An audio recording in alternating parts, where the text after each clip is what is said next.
Okay, so I asked you to look at this one, okay? So if you want in your head, you can first think of like y equals x minus 90. And that guy looks at 90, I have a regular square root, okay? So then now let me ask you, are all of these positive values? All positive values. And then here, what's up in there? Nothing. And can I extend that back? Nothing. Okay? So there's nothing on both sections here, which means nothing activated from 0 to 90. And why is that? Can't take a square root of a negative because you're getting a square root of a negative. So in polar world, nothing in first quadrant as you sweep from 0 to 90. Because okay with that. It actually doesn't get activated until at 90. And the dot I care about, if I attach one dot, this dot is 90, 0. So if I want to morph this into the polar, the one dot I have is here. I'll call it 0, 90, which means I'm trying to look north. Okay, I'm trying to look north, but I have a 0 radius for it. Now, what happens with the black the rest of the way? On the rectangular, what happens with the black?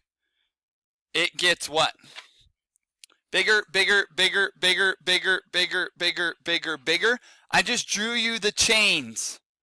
I drew you the chains. As they get bigger, here's what's going to happen. Bigger chain, bigger chain, bigger chain, bigger chain, bigger chain, bigger chain, bigger, bigger, bigger, bigger, bigger, bigger, bigger. So you want the polar? Here's the polar. It's that-ish. Do you see how I'm trying to translate on paper what that cool Desmos app is doing? It's taking a vertical rope, kind of like what we did with sequences and series. It's taking a vertical rope and translating that vertical rope to the spot that it's at. So for an example, the rope here, I'll do this one here. Let's say this rope right here, that's what, give me a good number, give me a good number, give me a good number, 180, yeah, 92, 94, 94, that's a small one. I want something bigger, 3, hit pause, 190, 190, there we go. At angle 190, what do I get? R equals the square root of 190 minus 90. R equals the square root of 100. R equals 10. Or on this graph, it's showing you when x equals 190. Notice how I'm way over at 190. Then y equals 10, which shows you the length of that rope. So then that orange rope there at 190 would be this orange rope here. Do you see how it's just past 190? It's just, sorry, just past 180, and it has a length of 10. Okay with that? Now let me show it to you on the app. The app here. Now I turned it into x minus pi over 2 because this app was built in the radian world. I could tweak it to degree world real quick. But are you okay with this? Should be the same idea. That first quadrant, is there going to be any dots in the first quadrant? No. And when I activate it, I got to go over here and slide it. When I activate this, no dots land in the first world. They all start in quadrant 2 and then go out. And right over here would be that one radius I was talking about. So again, no dots in the first quadrant, because there's no radiuses in the first quadrant, and I get to there. And what would happen the rest of the way? It just keeps getting bigger and bigger, because once you go past 360, are you kind of re-looping? And I told you there's nothing in the first quadrant, the first sweep through. But after that, are you okay that it would just keep going. I'm not contradicting myself when I said there was nothing in the first quadrant. I should have just said it differently. There was nothing in the first 90 degrees. So the first time through the first quadrant, there was nothing. But what I'm kind of saying is this here is like quadrant 5, which is a made-up quadrant. What am I trying to say? That's really quadrant 1 on the second loop. You guys okay with that? So I have more examples here. This one, don't write it down because I got to start speeding up my lecture here. But hyperbolas, you know what a hyperbola looks like. Up front, this hyperbola looks something like that. Okay? Is it in quadrant 1, 2, 3, 4? Yeah. But what's weird is if I think of trying to draw that polarly, it would be something maybe like I hit. I hit.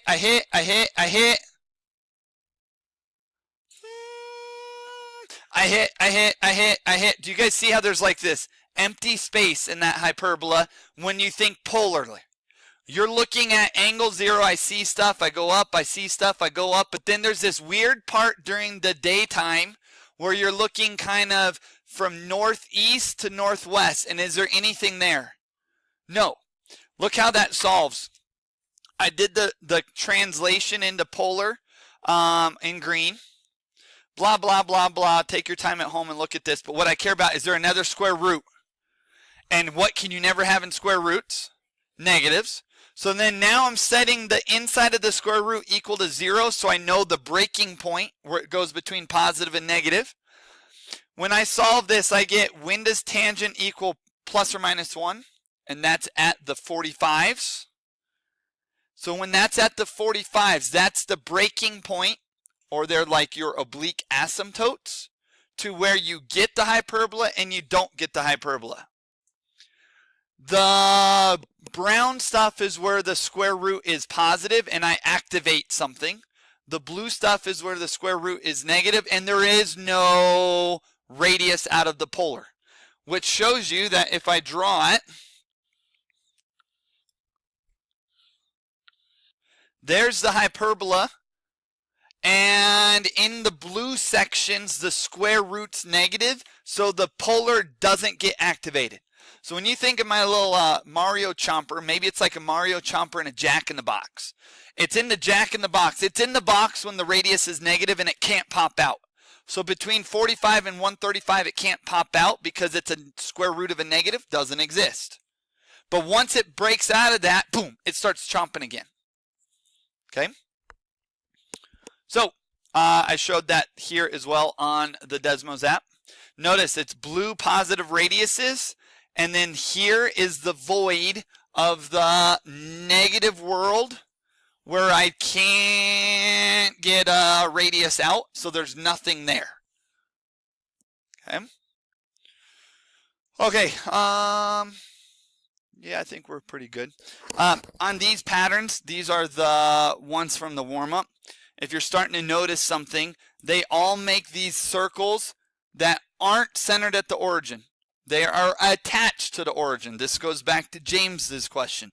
So how many times do you think it makes the circle when I do it in 360? Twice. Look, we did the black one. I could do the red one. Here's the red one. Maybe it does something like this. Let me draw the red. Let me draw the red in rectangular first. Oh, that's cosine. Let's try that again. Okay, here we go. Those are positive radiuses from 0 to where? What is this breaking point? Pi over 2. Yeah. This is at pi. So watch. Positive radiuses, positive radiuses, positive radiuses. Stop. I did 0 to 180 there. I just looked on north of the horizon, above the horizon. What was my first radius? What was my first radius? 0. What was my 180 radius? 0. I just made a whole loop there. Now what happens when I do this portion? Bloop, bloop, bloop, bloop, bloop, bloop, bloop, bloop, bloop. Those are what type of radiuses? Negative. and I start at 0, I end at 0. Good with that? These are moments where I should be looking in quadrants 3 and 4. I want to look down, but they're all negative radiuses. So I'm trying to look over here in the down world, but all of those are backwards. So look what happens. Boom, backwards, backwards, backwards, backwards, backwards, backwards, backwards, backwards. And I just made the loop twice inside of the 360. The first 180 gave me the circle with the blue radiuses. The second 180 gave me the circle with the red radiuses, and I overtraced it. You guys okay with that? Luke, question.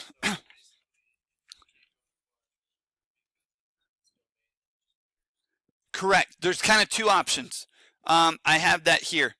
So Luke just asked, if I can't go into a quadrant, what does that mean? And I'd say there's two things that it could mean. One, it could mean it's negative radiuses, and it mirrors it backwards. Okay, so it could be a section where, like this one here, I'm getting what I think I should get. Nothing. Maybe it's a square root of a negative. But now in the third quadrant, I'm expecting stuff, but since I don't see it, maybe, sorry, it would go this way. Maybe I got it mirrored back into the first quadrant. So kind of summarizing Luke's, if you see it in the quadrant that you want, cool, that could be positive radiuses, or it could be the other side of the world's negative radiuses. And if there's nothing in a quadrant, it must mean the Mario Chomper is stuck in its box because it's like a square root of a negative number and it can't pop out of that. Are you guys okay with that? I think I have one more picture here where, what am I trying to tell you about the second quadrant in this picture? Is it negative or undefined? Look how I kind of drew it. It's negative. But could I also have a smaller picture of this that maybe looks like, and if I show it to you this way, now what am I telling you about the second quadrant? It's undefined. So if you're not in a region, it's because it's undefined. The jack in the box is stuck. It can't pop out of a square root if it's negative. Or, as Luke said, it's mirrored to the other side with negative radiuses. Good? I gave you those two apps. Those two apps are going to help you immensely as you have a big 2-day project. Okay? Your 2-day project is this. The polar pedal discovery. Okay? It's a Word document online. All I'm asking about in it is I'm asking you to look at, I already gave you the app. It's back to this one. I just want you to analyze what happens when you increase A, increase N. I want to know when N is 1, how many loops? When N is 2, N is 3, N is 4, N is 5. Does it matter if I start with cosine or sine? Which loops are positive radiuses? Which loops are negative radiuses? Whoa, which times do I flip and go through it twice? Do you guys see this? How the red landed on the blue? But I don't think it went blue, then red. It went blue, red, blue, red, blue, red, blue, red, blue, red. Oh, now red, blue, red, blue, red, blue, red, blue, red, blue. But if I change this to 12 and I show it, how many times did I loop through it? Just once. And can you see how my petals are blue and then red and blue and then red? And if you want to change cosine, can you just come up here and highlight and change that to a sine? You guys okay with that? So all I'm asking for is you talking through what happens with 2 sine 3 theta. Can you talk through that? R equals 4 sine 2 theta. What about R equals negative 5 cosine 7 theta? Where do I start? How many petals? How many loops? What's the pattern of creating the petals? And I kind of say, just talk through stuff. You will do it on a Google Doc. You will snip pictures and throw